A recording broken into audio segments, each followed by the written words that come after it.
Bienvenue sur Maghreb Intelligence TV et un nouveau cas par Karim.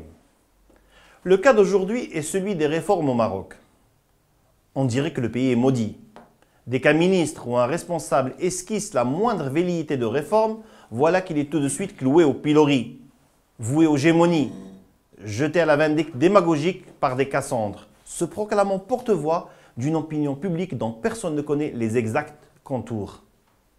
Dans leur sillage, suivent un aéropage d'agitateurs en manque de cause, des pétitionnaires qui pétitionnent plus vite que leur stylo, de pseudo-intellectuels, plus à la recherche de likes que de questionnements intelligents, des syndicalistes plus préoccupés par la rente corporatiste que par l'intérêt général.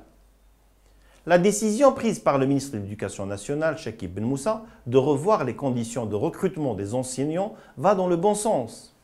Il faut le dire, il faut le répéter, il faut le marteler. N'en déplaise à la dictature de la bien-pensance nonchalante, n'en déplaise à la paresse intellectuelle de ceux qui défendent la cause et son contraire. Pourquoi Chekib Ben Moussa a raison de conditionner le recrutement des futurs 15 000 enseignants en mettant une barrière de 30 ans pour celles ou ceux désireux de postuler à la carrière d'éducateur, de maître, de professeur? Eh bien, pour la simple raison. Une carrière dont l'enseignement ne doit plus être un pneu de secours pour ceux qui n'ont pas réussi à 35 ou 40 ans à décrocher un emploi. L'enseignement ne doit plus être un fourre-tout pour ceux qui ont raté d'autres carrières.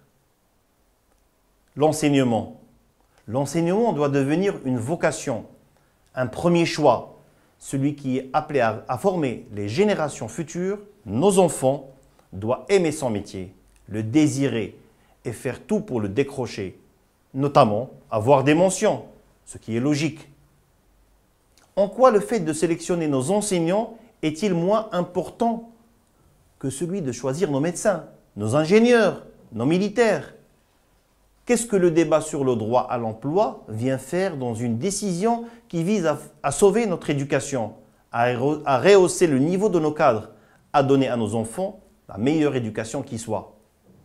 Je me rappelle, il y a quelques années déjà, que les détracteurs actuels de Chekib Ben Moussa avaient des aïeux, des précurseurs, qui avaient auparavant refusé l'entrée de l'informatique dans l'enseignement, avaient crié avec les loups contre le programme Massar, une simple plateforme en ligne mettant en relation les enseignants, les élèves et les parents d'élèves.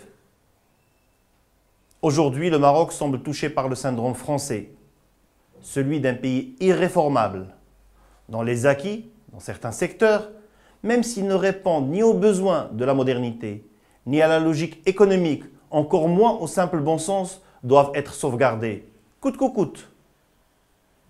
Des voix montent ici et là pour demander au gouvernement de désavouer Ben Moussa et de l'obliger à revenir sur sa décision.